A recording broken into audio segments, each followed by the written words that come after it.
So welcome to the Praxis Behind the Obscure podcast, and today I have a very special guest. I've actually taken a lot of his courses on the new Hermetics website. He has a bunch of courses on a website called coursecraft.com as well, and there'll be links in the show notes, and read several of his books. He also has a very, very good podcast out there called Inside the Magic Circle, which I'm sure we'll probably talk about here too. And so I have Jason Augustus Newcomb on. Can you introduce yourself and sort of how you first got into the occult and, in general? Yeah, thanks for having me, Ryan. I really appreciate it. I've been doing a lot more interviewing than being interviewed lately, so it's nice to sit in the other seat where I get to blah, blah, blah about myself for a little while. Although some people feel like I blah, blah about myself too much on my podcast, but I try not to. So I've been interested in the occult for almost 40 years now, honestly. I got my first set of tarot cards when I was 11, and basically from then on I was at least passively interested for my whole life. When I first got those tarot cards, I actually went to a very liberal church, and I've told this story a few times, but I'm going to assume that your listeners haven't heard it before. So I went to a very liberal church called Unitarian Universalism was the denomination of the church. And so I would go every Sunday to Sunday school, and we would explore all kinds of different things, philosophical ideas. And but one week it was divination systems. And so the teacher brought in this little book on different divination systems like I Ching and tarot and astrology and stuff like that. And when I saw the tarot images, there was something that really just resonated with me in that super powerful way that it's like, I've got to explore that. I've got to find out more. So I knew that there was a local New Age store in my town, and so I went down there and I looked at the tarot cards, and they were $20, I think, I think they've stayed that price basically forever. And so I didn't have $20, so I saved up, and eventually I bought a set. And I actually began my tarot career by being a professional tarot reader, or sort of I volunteered for some reason for the same church's like sort of auction that they did of various things and services and stuff. And so I auctioned off me giving someone a tarot reading, even though I had literally never done so before, other than a little bit for myself. So I did it, and I had the little booklet with me, and I basically read her the things that the book said about the tarot cards that came up for it, and she thought it was pretty adorable. So I think she got her money's worth. How old were you then? How old were you at this age? Probably 12, I would say. Wow. Okay. I'm curious. What deck was it too? Like which of the? It was the Rider-Waite deck. That was, I mean, there were a lot of tarot decks at that point, but I would say the vast majority of them were either the Rider-Waite or derived from the Rider-Waite, or the Thoth tarot. And there was the Aquarian tarot and a few others, but I mean, nowadays there's a tarot for almost any interest or subject. There's a tarot that's been created for it. So that deck resonated with me a lot. I then, later in my life, as I was exploring more Thelema and Aleister Crowley's work, I did start using the Thoth tarot for a while. But as I actually started doing more and more professional readings for people, I noticed that there were a few things about the Thoth tarot that weren't ideal for that, which are, first of all, the imagery is sometimes intense. I mean, there is a little bit of sexual stuff in it, but it's mostly just that there's a lot of very sort of dramatic things in it. And so certain cards, when I turn them over, even if they weren't a particularly negative card, I'd see people's faces drop, or they'd literally exclaim, "Oh my goodness, that doesn't look good," or something. And I'd be like, no, that means you're about to make a lot of money. But then also the tarot cards have words at the bottom of them that are related to the Golden Dawn's system of organizing the cards. Although Crowley changes those words in many places, words like strife and things like that, and what people would get distracted by that word, and it wouldn't matter what I said because the card clearly says strife on it. So they, even if my interpretation of the card in the context of the reading was quite different than the word strife, they would continuously move back to asking about strife and problems in their life. And I go, well, no, in this context, it means the different. So I felt like the Rider-Waite was more resonant with more people. More people are very aware of it, and they know that you're giving them a tarot reading rather than something else when you have those cards. And so I sort of switched back to those cards for doing professional readings. But back to my narrative, about a year after I started playing around with the tarot, a friend of mine mentioned that a friend of his had purchased a book on witchcraft, on real witchcraft that you could really do magic spells from. And I was like, what? And there was no real internet at that point. So that's how you learned information, was someone saying something to you that you hadn't heard before. So I went back to the same bookstore and started collecting books, and I collected Buckland's Complete Book of Witchcraft. I collected Magick in Theory and Practice. I collected a book called Crystal Power, I think is what it was called. A wide variety of things, and those have influenced me subconsciously probably quite a lot through the years, since I was pretty young when I read them. That same friend and I did some magic rituals together, pretty much all of which worked in one way or another. So it definitely made me feel like this was a region worth exploring. Shortly thereafter, I got my whole youth group on a sleepover to do an evocation of some demon or other. And that didn't work, but we did set off the fire alarm in the church, and the fire department showed up, thus disturbing our ritual. And I can't imagine how embarrassed the person, the youth group supervisor was, that there was this circle laid down with candles and incense burning, and that was why the fire department showed up. I feel bad for that. I don't remember who it was, but I feel bad for whoever. That's hilarious. How do you explain that to a fireman? So I continued reading books and exploring things. Got very interested in out-of-body experiences. Very interested in meditation and altered states. Eventually, I joined the OTO, and later than that, I joined the AA. I also got a hypnotherapy certification and a certification in neurolinguistic programming, and all of that stuff kind of congealed together into the creations that I've made at this point, which are, I've written quite a few books. My first book is on the Holy Guardian Angel, which was a very important part of the Golden Dawn and Thelemic system that I spent a lot of energy, working on achieving that. And that book on that subject, I think, is very underrated because the publisher didn't really market it quite right. I'm hoping that eventually it will come out with its original title, which was The Knowledge and Conversation of Your Holy Guardian Angel.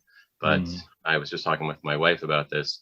It's one of those things where they own the copyright at this point, and I'd have to do a lot of things to it to get it ready to republish. And they have it still in print, so I'm just leaving it for now. Someday maybe it will change, but my personal feelings on a lot of these things have shifted. I wouldn't say that I disagree with anything that I wrote in the past, but I think that some things have evolved into even more nuanced ways of approaching things. So along the way, I also started creating audio programs. Basically, I started out as a hypnotist creating them, and then I realized I could do a lot of magical things through these. So my second book, The New Hermetics, all of the exercises in that book, there's an audio recording that I've created that goes along with it. So you can literally just sit back. And you've experienced some of those, Ryan, right? Oh, yeah. I've taken I've taken a bunch of your courses, which actually include a lot of the audio tracks in them. Right. And as well as downloaded or bought. I didn't pirate them. Actually, as you know that I bought a lot of your recordings because I'm sure it shows up in your in your PayPal. Right? Yeah. So no, your recordings are amazing, and I guess since I play music, I am pretty audio oriented, I guess you would say. But yeah, definitely what I like about I guess we can talk about this a little bit later. But when I first started getting into Western esotericism, looking up like the Kabbalah and pathworking, it was sort of weird because there's like, it's like, I remember reading, there's a book called like Self-Initiation into the Golden Dawn, and and a couple other books, and it's like, oh, you memorize this long script, and I don't know how you were supposed to do it, but it's like you memorize the script and sort of just pretend that everything in the script happens. And it didn't really feel organic. It didn't really feel like something that would put me into the state of that particular path, right? And where your recordings are completely the opposite, where literally like you go through this Kabbalistic invocation, right, in the beginning of it, and that alone already sort of puts you in an altered state, right? And then it's sort of like, hopefully, I mean, at least for me, it works for me. I can't say it works. No, I mean, it generally works. Yeah. Yeah. That's the intention.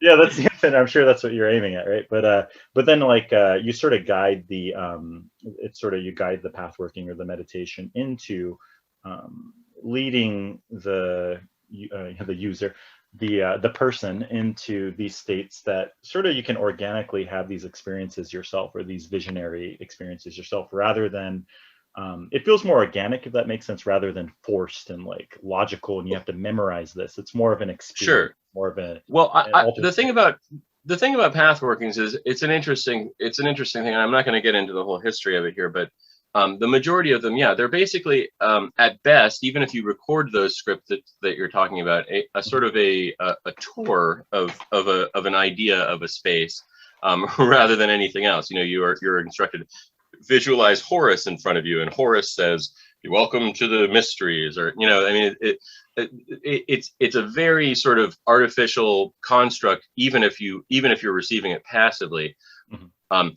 Whereas what I thought was that each of these paths is really a learning experience that's supposed to transform us in some way, to bring us to a new place. It's intended to be a path that we work to get to a new space and a new understanding of ourselves in the universe. And so I asked myself the question, what is the challenge that needs to take place at each of these paths in order for them to be quote unquote worked? And so my recording is geared towards guiding you through an experience, or toward an experience that is related to personal growth, or spiritual growth towards that next level of the thing. And honestly, you could get benefit from listening to them, even if you're not really interested in the Kabbalah, because it's like in creating it, I was modeling much more than just simply the Kabbalistic system of the Golden Dawn. I was incorporating elements of yogic philosophy and Tantra, and elements of Buddhism and Taoism, and all these sorts of things. It's very underneath the surface, and you wouldn't really notice that it's there. But the intention of those recordings is to guide you towards ultimate identification with your divine self, and so each of those little 22 steps is a single step in that direction. The first one is moving past fear, for instance. You're asked to, and in fact, all of the lower ones are sort of some version of that. You're asked to sort of explore something that you feel uncomfortable with in moving forward in your spiritual path. And I mean, you obviously don't have to do that. You can just sit there and listen to the recording. But if you're following the instructions of the recording, on some level or another, you're going to make a transformation of yourself. And if you work with them a lot, you're going to make a lot of transformations. And in many ways, that set is not my most recent recording, but it's one of my more recent sets of recordings. And I really think I was coming to it with a much more mature understanding of things than some of my previous stuff, but also than a lot of the stuff that's out there. And I don't want to sound arrogant, but I looked at a lot of the pathworking stuff. There's a number of pathworking recordings out there. The Ciceros have one. What's her name? Doreen Valiente, I think, is that her name? So it's one of the Doreens has one. Oh no, it's Dolores Ashcroft Nowicki. Excuse me, Doreen and Dolores. I apologize. She has a set, and I think that they've been turned into recordings. And there might be a couple of others out there as well. But like I said, they're all basically just look at the yellow orb, and see Horus coming out of it, and Horus is going to speak to you, and Horus says, these are the mysteries. Like this is right. There's no you involved in the process, whereas I wanted to turn that around and involve the the consciousness of the listener into it. And that's really true of most of my recordings. Even my hypnosis recordings have that component in them. They're not, you know, a lot of hypnosis recordings are just sort of, you're going to lose weight. Everything in your life is going to improve. You know, you're, I am a weight loss wonder. You know, like it's just a bunch of affirmations and so forth. And my recordings all sort of have a process to them that you're sort of engaged in it along the way. Now, so I wrote the New Hermetics, and that book, you know, sort of, I started teaching it a little bit here and there at different places, and that was going okay. And so I started a Yahoo forum, and the Yahoo forum sat there for about 6 months. And in that time period, the only questions I ever got were things about things that were in the first level of the New Hermetics. And it was super clear to me that no one was moving past that first level at all. And sort of, and my idea for, you know, my idea about magic is that we all really have, you know, an adept self and a master self inside us already. And it's really about uncovering that. And so the long sort of delayed periods of, you have to spend a year in probation and so forth. Well, I understand that. And as far as, you know, proving commitment, I believe that Pythagoras made people spend like 5 years silently before he would speak with them or something like that. I get it, you know, that you're putting people through a test of commitment, but ultimately we have so much information available to us now. It's not like, you know, if you then explain to them that a squared plus b squared equals c squared, they're going to be pretty disappointed because they've already seen that, you know, and that happens a lot. Even Aleister Crowley complained about that in The Golden Dawn. He said he was initiated into the neophyte grade and was, you know, was given the sacred obligation to keep secret the Hebrew alphabet and its meanings, you know. So, you know, we so often, you know, get disappointed in those things, and there's no reason to not sort of work past our level as long as we understand that we are not, you know, perfectly at that higher level. So I mean, I wanted people to be utilizing, I wanted them to go through the tools sort of in a fairly rapid way, and then come back around to work through them again with greater knowledge, you know. So because there's no reason not to discover things about yourself along the way, and then sort of rebalance those things that need to be rebalanced. Especially since so much of Western occultism in the lodge system stuff really isn't about, I mean, you know, that sorcery has become a really big topic these days. And by sorcery, I mean like doing spells on people, you know, you know, doing love spells, doing cursing spells, doing you know, business spells. That's become very big in internet culture in the last few years. But before that, it was primarily magic was, you know, that sort of stuff was considered, you know, you can do that if you want, but focus as much as possible on perfecting yourself. And I mean, really, that was true in both witchcraft and sort of, you know, lodge ceremonial magic circles. The idea that you would run around casting spells on each other was sort of like, well, that's not in perfect love and perfect trust if you're going to do that kind of stuff. Yeah. So, but nowadays, it seems like people are very prone to cast spells on each other and very interested in that sort of above all else. But so when that's not your agenda, there's no reason not to proceed forward with the sort of path towards betterment of yourself as quickly as you can, because there's no reason to hold back on it. Sure. Do you see that, like, you know, like these days people always want like a quick solution to something, right? It's like sort of the smartphone era, or this current era, everything's like, I need my Amazon today, right now. And so like, instead of doing the slow work of working on yourself and, you know, sort of the process of inner alchemy or self-development, as you were saying, it's kind of easier to just like, I just want to figure out how to curse this person, or like, you know, give me money now or something like that. Maybe there's a psychological tendency towards that. I'm not really sure if it's a sort of the current era thing, or, you know. I mean, I think that probably was true forever.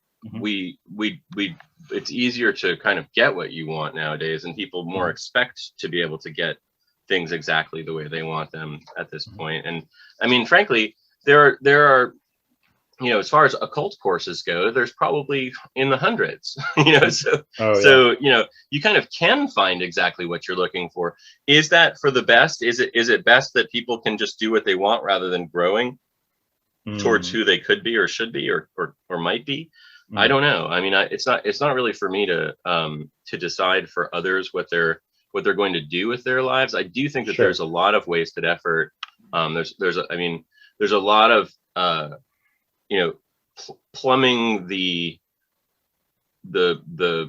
manuscript libraries and the microfilms that are out there, looking for a secret somewhere within the texts that isn't present in the text, because it was never present in the text. You know, it's not.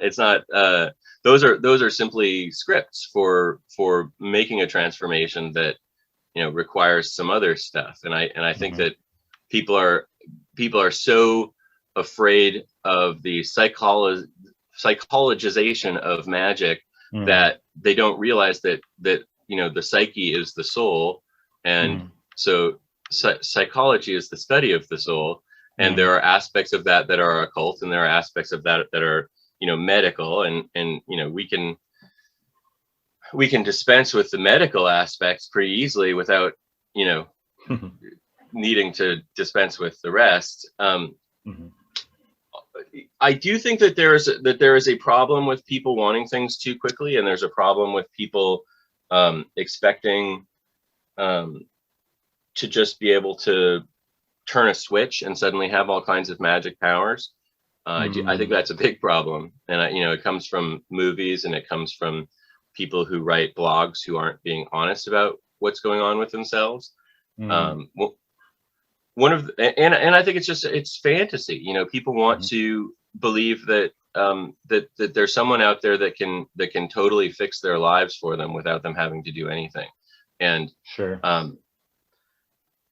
you know, there's this construct out there called the hero's journey. It was sort of extracted from the writings of Joseph Campbell, and within that construct, in order for the hero to succeed in their quest, whatever that is, they have to transform. It's not possible for someone to achieve the result that they want in their life remaining who they are at the moment, because if they were the person who could have that result, they would already have it. So transformation is inherently necessary in any kind of actual change. Is it possible that you could utilize occult forces to unnaturally make someone interested in you that you're in love with? Is it possible that you could use occult forces to manipulate things so that you have more money coming in than you deserve? Sure, but none of that is going to actually bring you to a place where those things give out the maximum amount of joy. Because in the same way that, you know, if you make a painting and it's a beautiful painting and you hang it on your wall and you look at it, that painting is so much more valuable to you than a painting by somebody else, because you've created it. Exactly. Now there is this, I think it's becoming less and less of an issue, but there used to be an issue that people thought, you know, you couldn't do any magic that you didn't create every part of what you're using, every tool, everything that is involved in it, you have to make yourself. That was a popular idea, but I think that has largely faded because there's so many people at this point selling occult products that you know, it's no longer feasible to make that argument. Sure. But I mean, there really were a lot of people who felt like you couldn't get a benefit from a Key of Solomon made by somebody else, or Key of Solomon talisman made by somebody else. You had to make that talisman and charge it yourself if you wanted it to work. Of course, that's not historically the way that things work, because most of the talismans that have ever been made in the world have been made by a professional magician for a lay customer. You know, that's the magic is a business first and foremost. Going all the way back to our, you know, earliest ancestors and how they interacted with magic. You would go to someone who was a magic person and they would do something to help you solve their problem. But most of the time, what they would be doing is they would be either trying to rebalance something in the, the city or the tribe or whatever they were involved in. And their work wasn't really to unbalance things, but rather to bring harmony back when harmony had been taken away. If someone was lusting after somebody else's wife or something like that, or husband, the shaman wasn't going to, take that person away and stick them with the other person. That simply wasn't happening. Now, if it was a different tribe or something like that, maybe that sort of thing might happen. But there was a cohesion to the way that things worked, and most of the magic would have been more focused on things for the whole group rather than things for certain individuals wanting petty things from other individuals. So, our because magic has always been, since earliest times, a somewhat forbidden practice, it over the years it has become more and more non-conformist with the structure of society. So very true.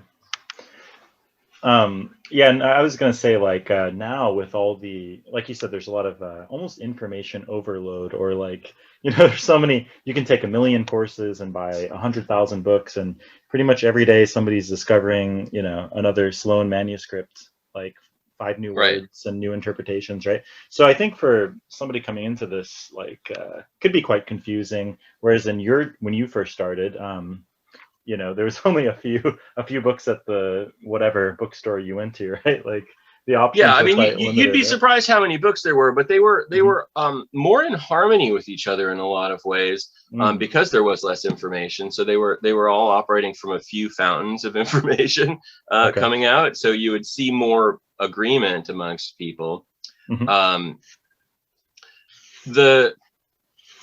It is a confusing matter, and I think the real confusion really goes back very far, and that is the difference between philosophy,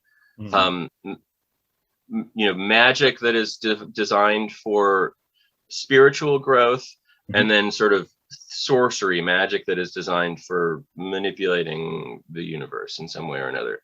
And those have all kind of been lumped together into one thing. And in fact, most of the philosophers out there have been accused of sorcery and said, no, I'm not doing sorcery, I'm doing philosophy or divine magic. And so what's interesting about our current time period, because there's so little sort of authority over people's spiritual lives that has taken that forbids certain avenues or discourages them. People seem to be fleeing towards the sorcery and thinking that it is somehow the theurgy, that doing magic in general is all the same process, and and it can be, and someone pointed out to me, I don't remember which person it was, in all these interviews I've been doing, that any time that you're doing any kind of magic, you're raising your consciousness somewhat towards the level of the beings that you're working with, and of course that is in some way evolving you theoretically, that tendency to move into a magical space is going to be an evolutionary force or a spiritually raising force, however you want to look at it. And I can see that, but at the same time, if you're constantly having grievances with other people and resorting to black candles and goofer dust, your energy is going to be at a certain level that maybe isn't. I mean, certainly it's more evolved than human consciousness, but it might not be the absolute best. Now, I think that some people, because we have so few qualified teachers in magic, I think a lot of people don't get any sort of boundaries placed on them, and I hate to use the word boundaries, more like track, this is on track and this is sort of off track in a direction that's not going to be that useful.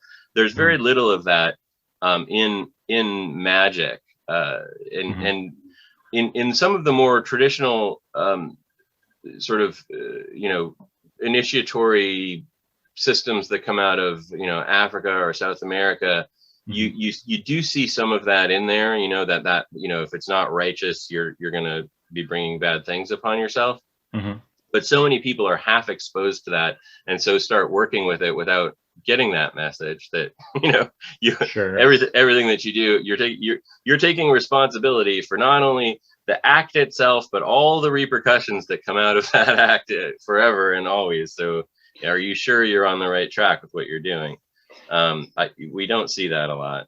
Well, it's kind of like you're talking earlier, like if you join maybe the AA and you're a probationer or something, and you have to memorize a bunch of Crowley poetry, and like do the LBRP for 5 years or something. Like this sort of, you kind of mentioned how it's like this really slow, like, tedious thing, which has value in itself, and they have a system within itself too, but it was almost like overly structured, overly rigid, overly like, you have to do this for 5 years before you reach the next badge or whatever, right? Whereas like now it's sort of like the pendulum swung the opposite direction, where it's like there is no order, there is no discipline, there is no path to self-development or whatever, right? And it's sort of maybe like a rebellion in a way, or maybe like the pendulum swung, it was way over here at one time and it's all the way over there now. Maybe at some point it sort of equals out. I don't know, perhaps, right? But so I mean, what's interesting about what the AA and the Golden Dawn is that, I mean, they really, I mean, although people are continuing to sort of work with those ideas, and a lot of them have some sort of thread of continuity to the past. But I mean, the Golden Dawn began in 1888.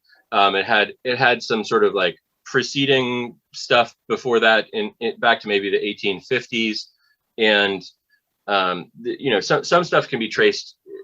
There's a sort of a continuity of magical training that is present and has always been present in European culture. But really, the Golden Dawn represents a pretty big tidal shift. It's not representing a tradition. It is creating a tradition at that moment. So it's not really an old traditional thing. It's actually just some guys who are like, well, let's make a lodge structure to this, this mystical training. And it's pretty questionable how effective all that was. I think a lot of the ideas were good, and I think there's ways in which it could be moved into the future. But Crowley's take on it was actually a big tidal shift away from that too. I mean, first of all, he'd been influenced by the Paramahansa Yogananda and some other pretty good writers and speakers were coming in from India and presenting these yoga ideas and tantric ideas in a way that was compelling. And so he wanted to incorporate a lot more sort of consciousness work in what he was doing, because the Golden Dawn's outer order was largely just memorization and performance of, like you said, the lesser banishing ritual, the pentagram. But Crowley actually wanted you to do a bunch of meditation in various ways, and psychic tests, because the what was it called, the Royal, whatever it was called, they were doing a lot of sort of psychic investigation at that point, with spiritism and theosophy or something like that. Is that? I mean, theosophy, sure, yeah. I mean, theosophy was a big player in that as well, and also a big player in bringing Eastern ideas in. So Crowley's model is really much more based on yogic and Buddhist sort of transformations, although he's still utilizing the tree of life. But if you look at sort of what he was expecting from people, they were basically mastering various levels of consciousness. And that's really what I drew a lot of the stuff from the New Hermetics from, while getting rid of, I think, a lot of the extraneous bits, and adding a few even more modern things to it. But I think there's two problems with Crowley's AA that really jump out at me. First of all, the structure of it, he wanted people to just have a master in people, and although it would be an organization, there'd basically be minimal or no contact between the members except for the teacher and student. Well, that works great if everyone coming into the thing is awesome in every way. And so you'll always, the person who you're assigned as a teacher and the person who comes in as your student are always on the level. They're always people who are, you know, sincerely interested and going to go through it. But as soon as you start having people who aren't so great getting elevated and then having a student, all their students are going to have the same problems that they have, you know. So the thing has a very dangerous, it's very easy for it to warp into something entirely different. As it kind of has, right? You have this like lineage arguments and ego and sure, it's sort of all that stuff. Yeah. But then the, you know, the work becomes more questionable, because one person requires one thing to get forward, and maybe something that really is unreasonable, or something that they felt that they think is important that isn't a part of the structure of it, and creates problems that way. But then the other problem, and it's just a bigger problem, and it's even harder to solve because of the structure of the thing, is that none of the exercises have evolved in any way since they were presented in the teens of the 20th century. So that's 100 years. They've been using exactly the same stuff without any change, without any acknowledgement of advances in many different ways, and all, you know, both scientifically and metaphysically in our culture. You know, like there's a lot of fascinating stuff. Like, first of all, the OOBE phenomenon has been basically, it's pretty achievable for anybody at this point, utilizing, you know, pretty simple techniques. I actually teach a course on the subject that has really good results for everybody that takes it, if they follow the instructions.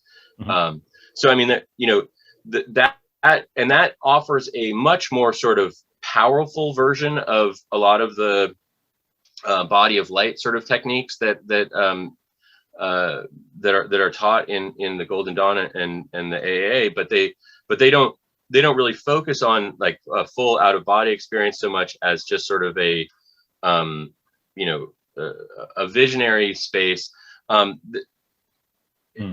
Additionally, there's a bunch of, you know, magical stuff and magical history stuff that has been exposed at this point that is not acknowledged as a component of either of those systems, and they have a lot of information in them that is somewhat questionable, and it's based on, you know, speculation from that time period rather than anything historical, and that's fine. You know, it's a cohesive system, and I don't think that there's any real problem with that. It's more about the technical stuff that is more of an issue, and we have, as a culture, changed our ideas about what the world is dramatically in that time period. You know, you know, quantum physics was just sort of in its infancy at that point. We had never been to space. I want to say during the Golden Dawn period, one of the outer planets was discovered. You know, so I mean, like, you know, our world has dramatically shifted in this time period. And again, we have technologies like things like audio recordings were not really possible. There's a few recordings of Crowley speaking, or doing poetry or something like that. But you know, really from that period, there's nothing from any of the other members in any kind of form other than writing. And you know, we have so many more avenues for things now. Gansfeld is a fascinating psychic development, or psychic you know, space creating tool that has had it's impossible to deny unless you're one of those super hardcore skeptics. It's impossible. What's the name of it? What's the name of it? Gansfeld field. It's basically it's a I mean, there's two things to it. I mean, there's the however you construct your experience or experiment. But the actual technique is that basically they play white noise in your ears while they cover your eyes with like ping pong ball type things, so that so you can sort of see through it a little bit, the light and stuff. But you're basically entering into like a liminal state automatically, and then you're presented with, you know, questions or something like that. And while they don't, I mean, while they kind of shake away some people's concepts of how incredibly psychic they are, they prove pretty undeniably, because I think there's been hundreds of thousands of tests with this stuff at this point, that people are able to both predict things in the future and see things from a distance, in Oh, various wow. ways. And there's some other ones that are just about like physiological changes in the body that they can demonstrate, so that some people we do have a psychic reaction to things underneath the surface. Like they can, one experiment I can think of offhand, they will attach things to test people's skin response, basically like a lie detector type thing, and have images not shown to them of various things like scary images or happy images, and they can they can see physiological changes taking place that relate to those images, even though the person isn't actually seeing them physically, but just because it's being presented at them psychically. So I mean, we have these sorts of things that are out there that that no one has really effectively combined with the more sort of magical approach to things, the more ritualized approach to things, and I could see them having a very nice harmony with one another, because the magical stuff and the magical training trains your consciousness in various ways, and the sort of scientific and medical testing brings a layer of sort of accountability to the process. Speaking of which, the what is it called, the training where you can actually train yourself to move into different things. I'm blanking on the name of it right now, but attaching yourself to equipment that and learning to move your your levels into different ways. I mean, this is something that again, it has a lot of applicability to magic, but it has never been brought in. So, and the reason that I'm blathering on about this is because one of the things that the AAA its motto is the method of science, the aim of religion. And if you're using 100-year-old experiments and involving nothing for the past 100 years, it's hardly possible to claim that you're using the method of science in any level whatsoever. So kind of stalled out science, I guess, huh? Exactly. Science turned into, sort of perfunctory requirement. Right. So, I mean, I think that's the big problem with those lodge systems, is that because people are, because I mean, if you joined the AA, and everyone was like, do what thou wilt shall be the whole of the law, but now we're going to attach some electrodes to you, people would be like, what is going on? Because they're expecting, this sort of ritualized stuff. So I mean, we're in a time period where things are, some people are wanting to go the opposite direction and dress up as ancient bards and stuff, and dance around the fire, which is I think there's great value in doing that.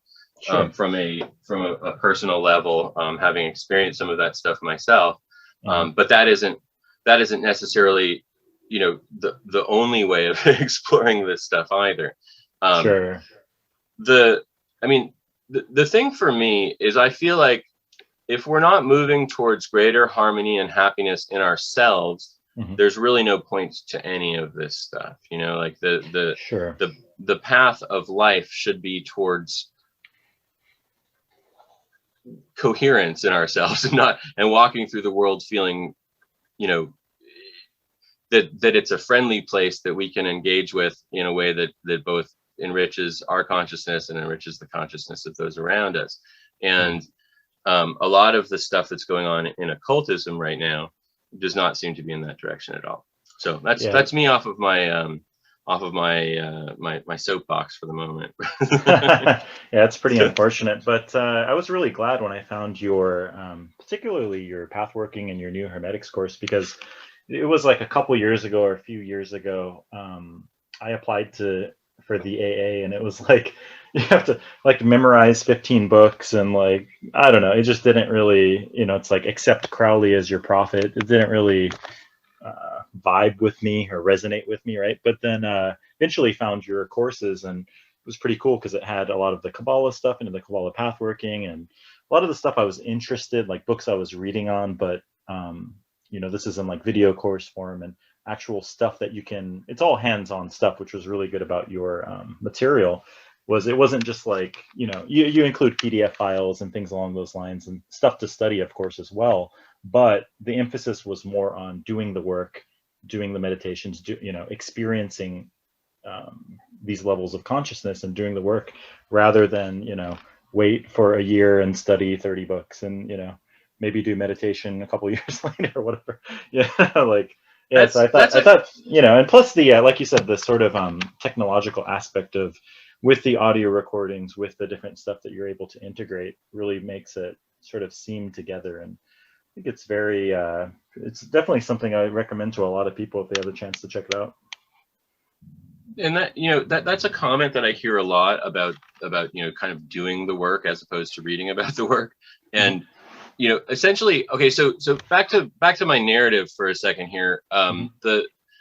So I created the New Hermetics book, and my real reason was because I actually was involved in OTO and AA at that time, and I noticed that with the AA, I'm not going to disagree that there's some hurdles to get through, but at the same time, I think that most of the books that are recommended to read are books that would probably be a good idea to read. Even some of the he recommends a number of fiction books, and I actually and those aren't required reading, but those are just meant to be sort of things that will inspire you along the way. And I actually went through and read a number of them a few years ago, and I thought these really are actually pretty interesting and valuable, although nowadays it would probably be an entirely different list, because there was no such thing as high fantasy at that time, so there was there were books that check out the list, because it's kind of intriguing. Some of them are like the 1001 Nights and things like that, but there's some interesting 19th century occult literature in there that I think is worth checking out. But the actual structure of AA itself, it has most of what is in the New Hermetics in it. But like you said, it stretches it out over an incredibly long period of time, and one that it's questionable how much fruit you're going to get out of that long of a path through it, because you're not going to be making a whole lot of progress during at least the first part of it. So in a way it weeds out the people who are unqualified for it, but at the same time it also weeds out some people who are just like, can we get on with it? And we also come in with more knowledge than we did at that point. So there's a lot of things like reading all that occult literature that's like, well, maybe that's not quite as necessary because it's more infused in our culture in a lot of ways. But so I wrote the book trying to sort of give a way of people to approach the mystical and magical aspects of the Thelemic world, with along with a few other things that I added in the hopes that it would kind of inspire some of the people who I knew who were interested in magic and stuff, but like yourself, were feeling intimidated by some aspect of it. And unfortunately, the book, I don't think it reached the people I was trying to reach out to. It reached a different group of people, but that's good. It reached the right people for it. But I think that a lot of the occult community has kind of not been all that interested in my book because of the fact that they're saying, well, where are the candles and robes and stuff, and it's not as present in there. But I created that Yahoo group after the thing came out. And people were just asking about those first levels, and so I thought, well, I'm going to create a little course that that I can sort of guide people through. And I guided a bunch of people through all of the 5 levels of the New Hermetics that were there at that time, and a lot of them got through it. I trained quite a few people through the whole system, and that was really the only way to get people to move past chapter 1. And I wonder how many people out there are stuck on chapter 1 of some magic book or another, because a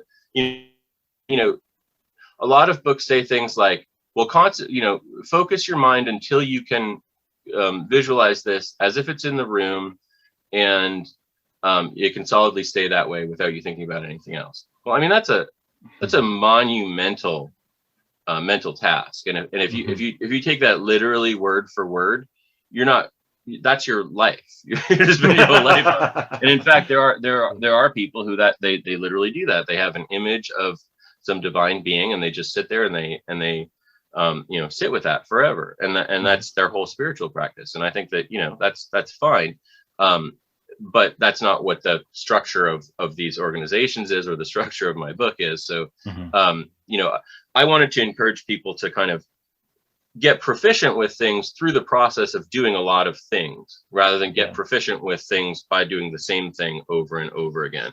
And I think both can have value, but I don't think people realize that second one, doing a lot of different things, can train you in the same way, which it can. You know, you don't have to look at you don't have to visualize a triangle every single day in order to become better at visualizing things.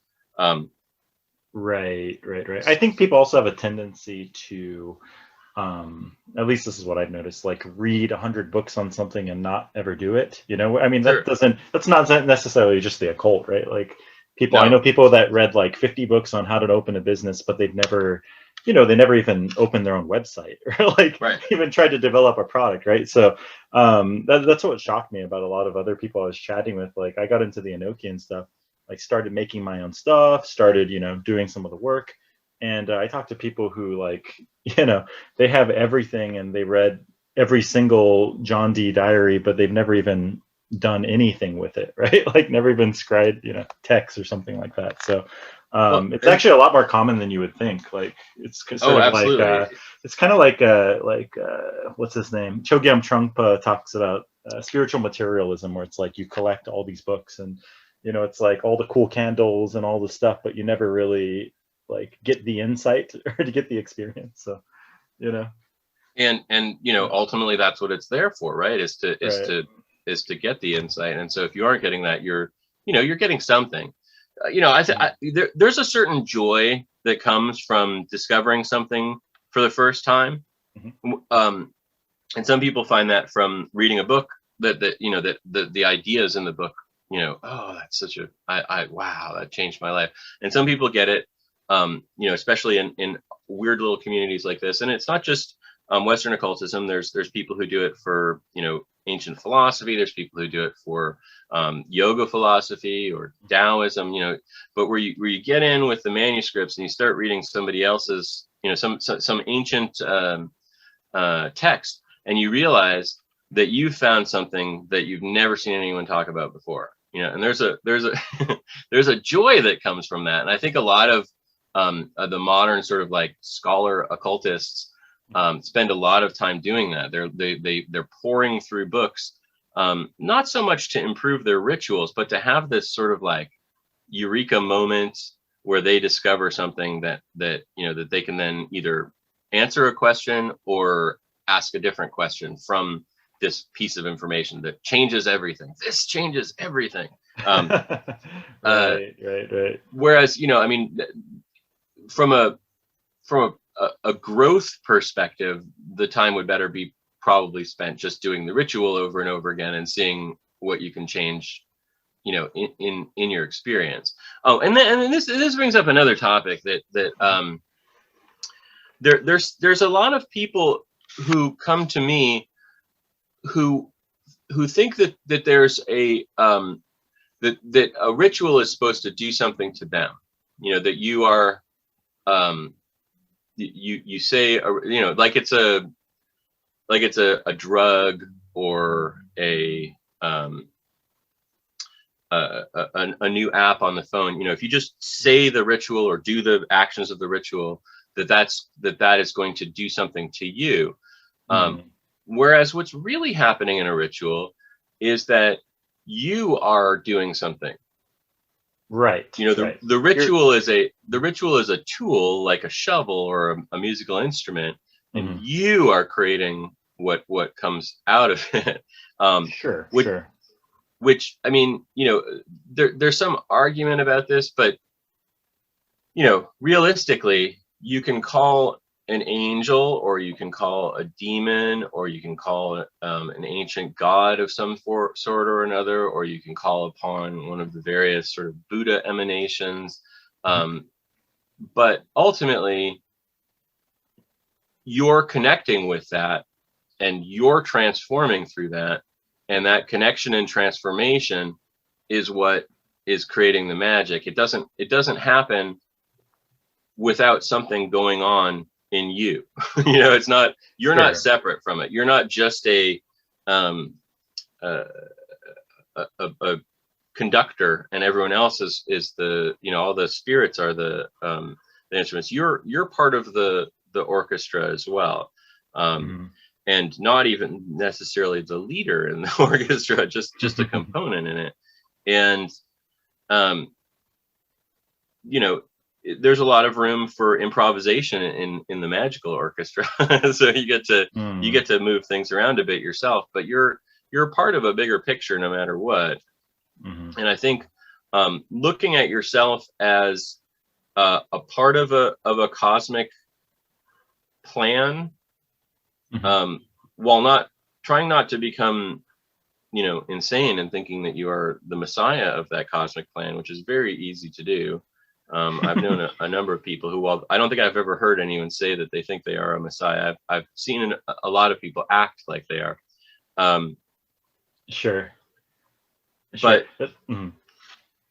you've got to see yourself in a bigger picture, and that's the same thing with the magical, you know, the magical acts. If you're cursing a bunch of people, or casting a bunch of love spells on people, or even just constantly obsessively doing wealth spells or something like that, you're not seeing yourself as a part of a bigger picture.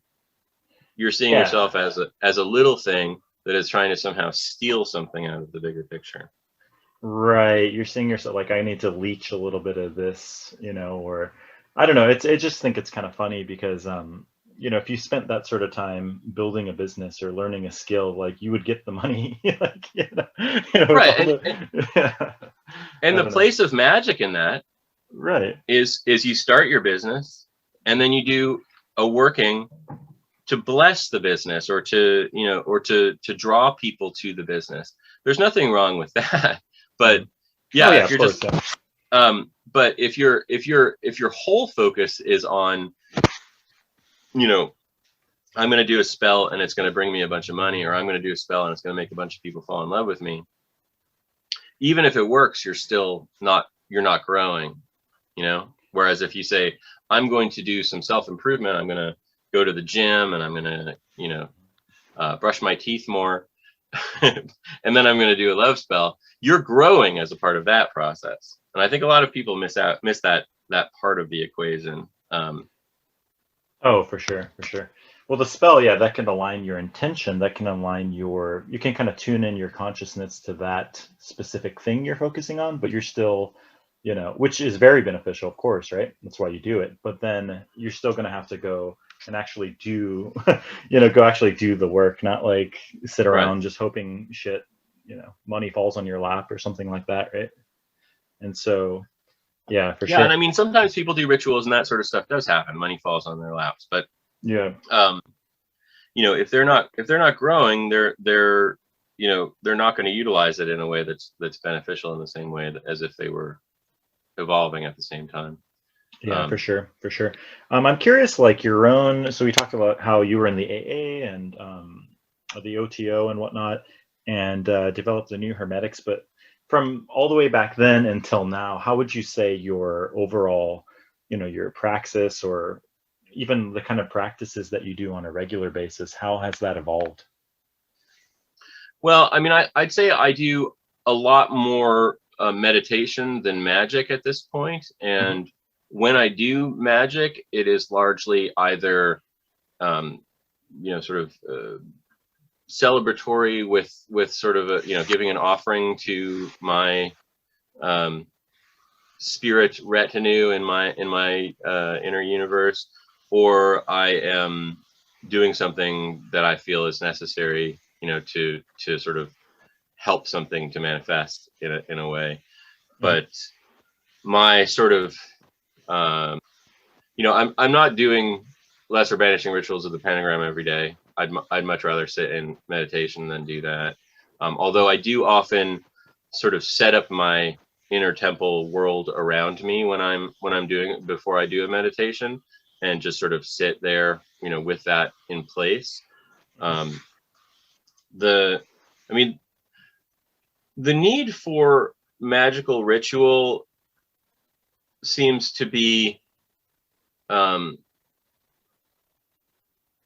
of, it seems to be balanced with, you know, where you are. You know, there's a there's a point when you know, lighting the candles and putting on the robes and so forth, that serves a purpose of orienting yourself into a magical world, but it isn't something that is necessary for doing magic at all points. I do think that there's enough value in that I would strongly encourage people to at least at first do that, and then sometimes do it.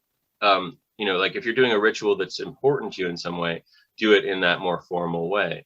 But I don't think that it's necessary to always have that, because I think that when people feel like they always have to have the perfect setting and the perfect tools and the perfect everything, they end up falling into the category you were talking about earlier of people who have a bunch of stuff who never do anything.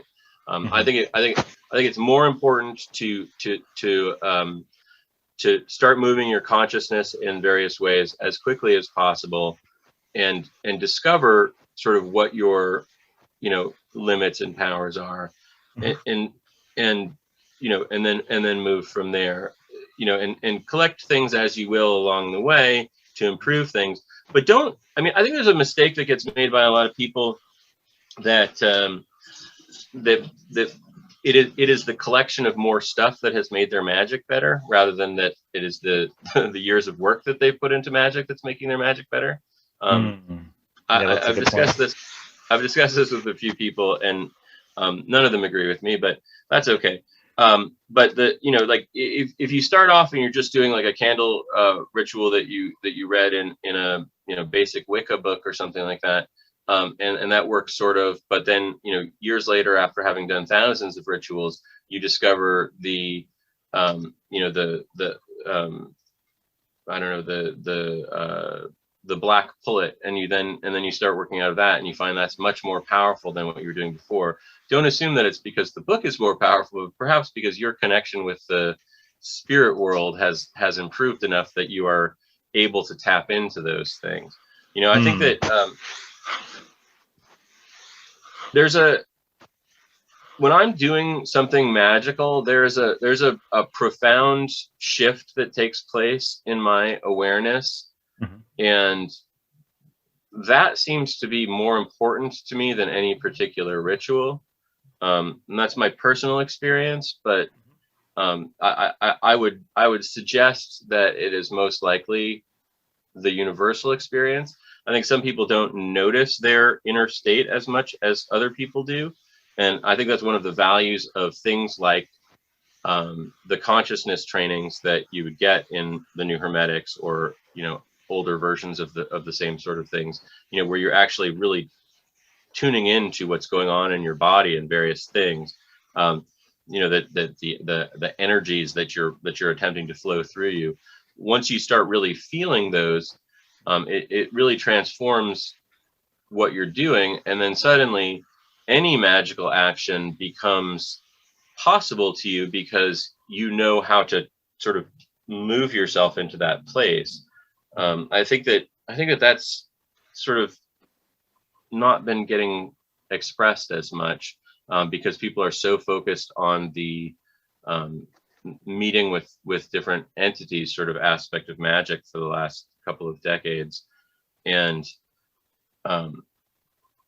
very often I mean, the meeting with the entity isn't really even present in what they're doing. They're just sort of going through the motions of doing it. And, you know, I think that actually the entity is present, but if you've done that training, then the presence of the entity is much more powerful. I just read someone made a post on Facebook about the fact that they'd been a witch for a long time or something like that, and they just discovered, you know, Golden Dawn magic, and they started doing the LBRP, and all of a sudden they noticed that there were all these, you know, sort of entities around in their house. They started, you know, seeing and experiencing all this activity. And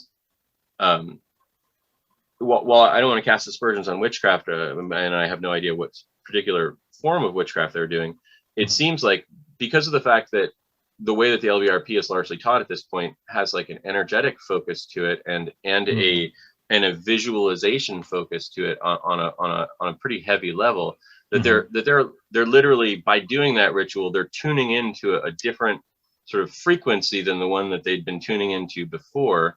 And so those spirits that they're seeing are most likely already there. You know, they're most likely the same stuff that was there the day before, but they're just looking at their world in a slightly different way. And they've learned to sort of adjust their consciousness and their perspective, basically. Right. So that suddenly they're focusing on that sort of spiritual plane, and they're, you know, having more dramatic experiences happening in their life.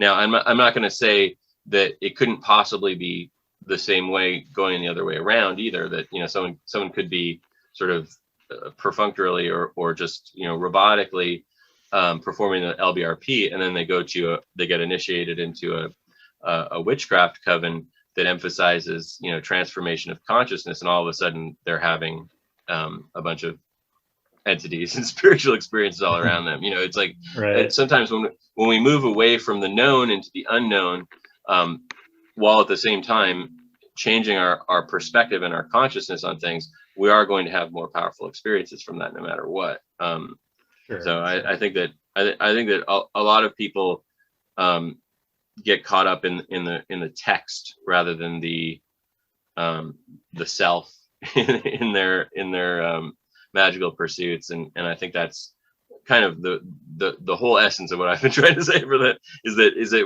we need to transform, and when we transform, suddenly new opportunities to, you know, open up to us. So you're saying, like, Jesus, don't get caught in the letter of the law, basically, right? Like, it's kind of like what Jesus said to, you know, when he came to the Jews and whatnot, right? Yeah. I mean, I'm not really you're the occult Jesus. No, I'm just kidding. I'm playing around. No, not at all. But no, and I don't. What the intention of that statement would be a little hard for me to speculate on, because, you know, I think that it's at least quadruple translated. True. That's true. Getting to us, so it's a little. I mean, there's this the Gospel of Thomas. I've got a little book on the subject, where I compared it with the canonical Gospels, and it's extremely related to them in terms, you know, the Gospel of Thomas is just a series of statements that doesn't have any sort of narrative in it, but most of the statements that Jesus makes in the New Testament are present in it, or a large number of them anyway, and they all are different. They all have an entirely different meaning in many times, and a substantially different, at least in some other cases. But you know, it's quite possible that it is sort of like the basic text that came from it. It's also possible that it's a text that someone wrote intentionally to kind of like change the meanings of everything that Jesus said. So I mean, we don't really know, but I mean, it's one of the oldest. You know, it's certainly older than any copy of the New Testament that we currently have. So so I mean, you know, there's an agenda behind a lot of spiritual structures, and not just Western ones, but you know, people change things over time and say this means this and this means the other thing in order to enhance their personal, either spiritual aspirations, or more likely though their political or social. Yeah, mostly. I was gonna say mostly political, I feel like, but yeah. So, you know, I mean, it's hard to say, you know, that particular text has been really pretty, you know, rifled through and changed to meet certain people's expectations for, you know, the first few hundred years, and then, you know, now it's pretty in stone at this point. But anyway, right. There's go ahead. Sorry. No, you go ahead. Actually, since we're talking about spirits and entities and whatnot, there's a question that you ask all your guests that I actually want to ask you, which is, how do you see these, you know, in your own direct experience or in your own personal gnosis, right? How do you see these entities? How do you experience them? Is it, you know, sort of part of your mind, or is it something completely detached? What's your own experience with this? Okay, so for me, Mm-hmm. I feel like the universe has an intelligent quality to it. And it seems to me that the most fundamental field of the universe has to be consciousness, Mm-hmm. because of the way that the universe acts, and the way that my experience of things has unfolded. As for all the individual sort of entities in it, in the same way that we're temporary, I think they're probably somewhat temporary too. I think that there are, my experience of, sort of divine beings in between us and the ultimate is largely almost that they're sort of like a swirling sea of intelligence that can crystallize into things and decrystallize into things. The essence of it stays somewhat stable, in the same way that if you look at a river, there'll often be these little sort of swirls that happen in it. And sometimes the swirls are very temporary and they're tiny and they just sort of swirl for a moment. And other times they become a part of the flow of the river, and it stays almost, forever. And the universe is a mathematical, for want of a better word, thing.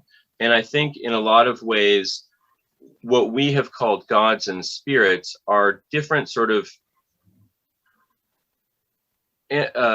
tendencies toward things that can be sort of summarized in the numbers. For instance, love is a force that that draws us together, and that is a constant energy in the universe. And the individual sort of entities that we can associate with love are ways of us interacting with that concept, and they have a sort of stability to them over time. And I think they also can sort of recrystallize at any time, that they're a possibility that's out there that isn't necessarily anything like what we would imagine, for any, like our mythologies and so forth, but it can crystallize into those mythologies because those are representations on a higher level than ourselves of those forces that are taking place. So I think that there are different aspects of intelligence in the universe, and to think that that's not true is just simply not looking at your own inner experience. If we look at just in ourselves, we have a lot of different sort of parts of ourselves that manifest at different times. Sometimes we're the angry self that we are, and we're very ferocious, and sometimes we're the loving self. Sometimes we're the enlightened self. Sometimes we're the fearful self. There's all these different things, and those beings, although they all call themselves by our name, are not necessarily the same real entity at all.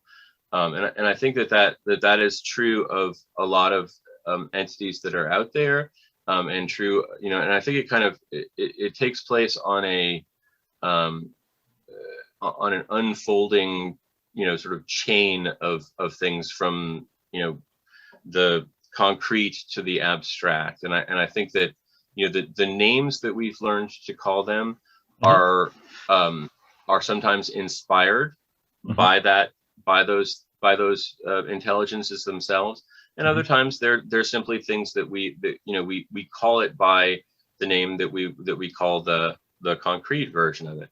And in fact, if you look at the Greek daemons, the vast majority of them are simply a name for something like fear or sleep or or hope or justice. These are all entities that exist, and we can call upon them, and we can relate to them, and we can connect ourselves more to them, and perhaps we can even get them to do things for us occasionally. they are not necessarily living the same sort of, life with its challenges and flaws as we are, because that's simply not what they are. Does that answer your question? Yeah, that answered it very well. It actually reminds me, your answer. I studied Buddhism for quite a long time before I got into Magick and Western esotericism, and recently got back from a temple stay here. I live here in South Korea, and Zen Buddhism, or as it's called, Sun Buddhism here, is quite popular. And recently I've been diving into a book called the Avatamsaka Sutra, which I think it's called the Flower Garland Sutra, I believe, in English. You can find it probably on Amazon or something. But your answer is pretty much how that text describes the universe is very similar to what your answer was, where it's sort of like there's a bunch of different entities that are shape-shifting as part of this one sort of cosmic awareness, but they're not inherently, everything's in flux basically, right? So you have you have the bodhisattvas, but they constantly transform. It's like a fractal universe basically, right? Where fractal is a good description. Right. And basically, I don't want to like bastardize the text, but your answer is very similar to that. So I think you would, I don't know if you've ever read that book, but it's a very good one, and it's probably like 100 pages, I think, long, but kind of gets, it covers the basic essence of like emptiness, the basic Buddhist concepts, but with a sort of cosmology that I guess you could definitely apply that to the Western esoteric perspective as well. If you just replace the bodhisattvas and the the arhats and whatnot with whatever it is, right? The daemons or the angels or what have you, right? Right. And so I mean that the fact that is actually one of the I guess comforts to my own perspective, that because if we all live in the same universe, so if there is anything to all this, at least the people who are writing from experience rather than just sort of writing down other people's thoughts should sort of seem somewhat similar to each other, right? Even if the names that they're assigning to it are different, the essence of the perception should be somewhat similar, at least. And I don't think that what I'm saying is really all that different from the sort of initiated perspective on the universe that ancient philosophers had either. It's really those who first of all take things too literally, or who don't actually have experiences themselves, but who want to write about it as if they know what they're talking about it, that sort of create more complicated answers than that. Sure. This has to be true and that can't be true because that would challenge my hegemony, or this more complicated answer sounds like it will sell more seats at my seminar. For sure. I mean, ultimately, there's an interesting thing in the Egyptian mysteries, or De Mysteries, by Iamblichus, and Porphyry asks the question, or makes the statement, I acknowledge that there are gods, and Iamblichus, in the voice of the character in the text, says, that's a wrong way of looking at it from the beginning. You don't need to acknowledge that there are gods. You just need to look, feel your experience, because the gods are, within us and without us. Everything is the gods. So, acknowledging them is actually taking yourself away from the whole process entirely, and just wanting to move to an intellectual level where you're just thinking about it as opposed to experiencing it. And if you just sort of open yourself up to it, it's perfectly obvious that the gods are there. So right, definitely. Go ahead. Oh, I also find it fascinating that like you're saying, it's like, yeah, we live in the same world. Like, although you're in America, I'm here in Asia, but I mean, there are very similar practices. There are very similar entities that represent similar archetypes perhaps, or concepts, or Yeah, things and, that levels of consciousness even perhaps, right? And I don't know, I mean, my own personal experience is quite similar with yours, but it is interesting that you have people that a lot of people, I think they tend to compartmentalize things, right? Like those are totally different entities and totally different ideas, when really if you dig deeper it really is quite similar representations, I guess you would say, right? and I mean, realistically, our our world has always been somewhat connected to each other too. I mean, we're there are a few places that are pretty remote from other people, but some of the similarities are simply because the people actually met each other and actually worked with each other, and we just don't have a record of it. Like there's some stuff that is, or actually carried things with them as they moved across the planet. The Indo-European that language family all share a sort of similar, not identical, and with many places where things have changed and evolved over time, but a similar sort of sense of divine hierarchy and different sorts of different kinds of gods that do different. I mean, there's a lot of relationship there, more than the separation, in a lot of ways. Once you get past names and forms, Sure. That's what's great about your courses, is that you really you blend everything so seamlessly together, right? Like the Eastern, at least from my experience with it, the Eastern stuff, the Western stuff, it's not like compartmentalized, like that's over there and this is here. It's sort of bring it together in a very harmonious way that makes a lot of sense. And it's kind of funny because I started out more with Eastern practices and then found out, I mean, I knew about the Western stuff, the Western esotericism, and kind of grew up with my grandpa. He was a 33rd degree Freemason and sort of like a head honcho. Like I grew up with all this Hermetic symbolism everywhere in my, when I visited my grandpa's house, and even swords and all this regalia and everything like that, right? So I had an interest in it, but I was more, inclined towards Buddhism and Hinduism and Eastern practices initially. But it's kind of funny, like when I got into the Western stuff, then I eventually go down the Enochian rabbit hole, right? And all of my experiences with Enochian has been like the Tibetan Book of the Dead, where it's like this bardo state, these sort of reflections of what would these reflections of your own psyche and your own predispositions, and sort of I'm sure you probably read the Tibetan Book of the Dead, right? Yeah, and that's been my experience. So it's like I don't really see these things as in the outer world they're separate, but I see the experiences or the ultimate, like what you're tapping into, the ultimate consciousness is all the same, and sort of the just different approaches, different systems, different names. That's the way I experience it, at least. Not saying that's right, but it's been my experience.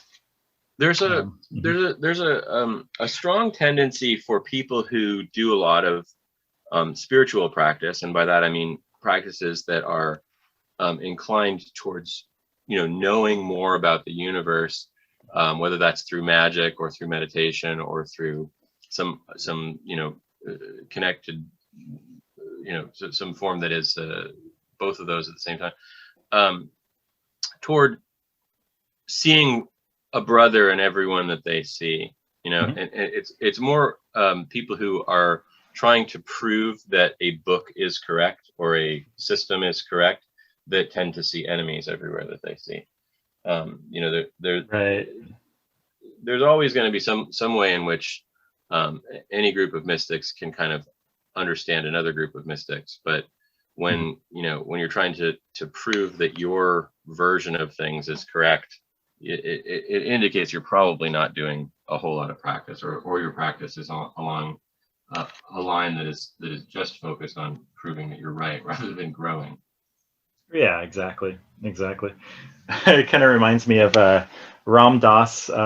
He had a brother who went like insane and went to a mental hospital or something like that. It's an old book I read a long time ago. And he goes, he said he was like the Messiah and everything he said was correct. This is his brother, right? And he had like long hair. He's like, I am Jesus, I am the Messiah, or whatever. And he's like, why are you out? Ram Dass is a guru, right? And sort of dressed, in the same way, long hippie hair and everything like that, right? Sure. And he goes, what's the difference between me and you? You claim that you're this guru guy. This we're the same, aren't we? He goes, well, the difference between me and you is Ram Dass says that I think that everyone is Jesus. I think we're all gurus, right? But you think you're the only right guru. That's the difference. That's why you're in there and I'm out here. Which is pretty funny, I thought, but very interesting. Yeah, I was gonna ask you. Kind of talked about a lot of the stuff, but is there any like new stuff that you're working on these days? Because you put out a lot of good courses and books and everything. Is there any new areas of practice you've been exploring, or new courses you've been working on, or anything like that? Well, for the past few years, I've been getting more and more into studying ancient philosophy and ancient magical practices that go significantly further back from the sort of Golden Dawn era stuff, and even the Grimoire stuff. I've been more interested in the Greek magical papyri and the Neoplatonist philosophies, and in doing so, I think it's more of an aesthetic shift than anything else. I don't feel like it's better than the other stuff that I've been exploring, but it's just stuff that sort of feels more fun to me, and it may be in a similar vein to the way that people become more interested in the grimoires and not interested in Golden Dawn. I don't see them as being mutually exclusive in any way, and I don't see them as being one being better than the other at all. Well, the PGM's trending pretty heavy these days, though, right? The PGM I guess so. Yeah. I mean, it seems like it's everywhere now. Yeah.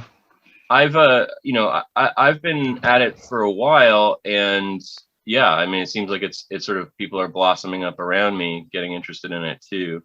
So yeah, I mean, I've actually started making some little talismans and stuff and putting them on Etsy. So that's been a little side project I've been working on for a while. I'm not really working on a book on that right now. I am working on a different sort of project related to that, which it's too embryonic for me to discuss it right now. But the next thing that's going to come out is I'm going to do a series of classes, hopefully, on a lot of the tools that I've made, just to like a little one-day class or something on them, so that people can understand the intent that I have for them a little bit more. And that includes like sort of like my scrying kits and so forth. And I keep making courses that are more general, like here's how to scry, and I think people don't understand that you can then take that and apply it to other stuff. So I want to be a little bit more specific and help people understand what my intention is. And I'm also working on a course that it is sort of I guess it's some of the stuff we've been talking about, a way of kind of integrating different ways of looking at magic, because there's a lot of disagreement in the magical community between a few different ways of looking at what the occult is, and I don't actually think they mean different things from each other. I just think that they just they're not speaking each other's language. Like there's a lot of people that feel kind of lost in translation or something. Yeah, and that's partly because of the transmission, the way things get taught.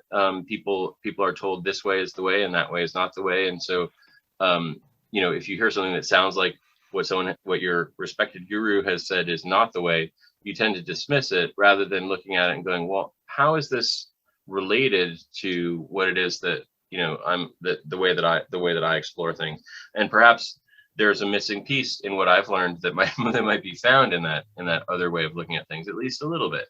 So I'm creating it. I don't know how big of an audience something like that will have, because I think that we have become kind of fragmented, and so people are sort of happy in the way that they're looking at things, whether it's it's a full view or not. So I'm not sure, but I've been kind of piecing that together, and we'll see what happens with it. I have created a number of new courses recently. I've got a 30-day course that I call A Modern Approach to Grimoire Magic, but it actually, I mean, I do devote a day to talking a little bit about the Greek magical papyri, but it's not really just about Grimoire magic. It's about practical magic in general, and the procedures that need to take place in order to do ritual magic in a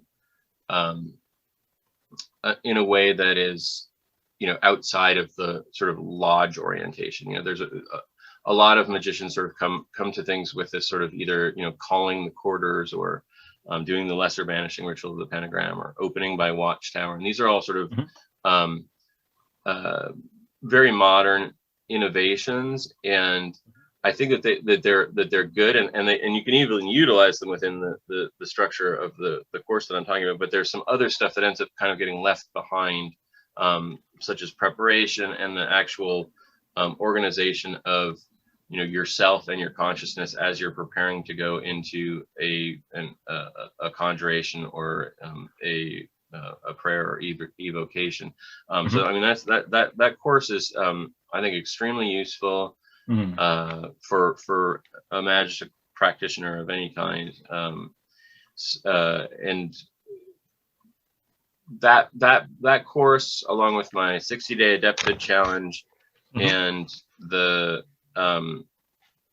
new Hermetics course, really are very, very complete sort of magical training that covers the whole gamut, from meditation to ritual to transformation to gaining the knowledge and conversation of your holy guardian angel and all that stuff.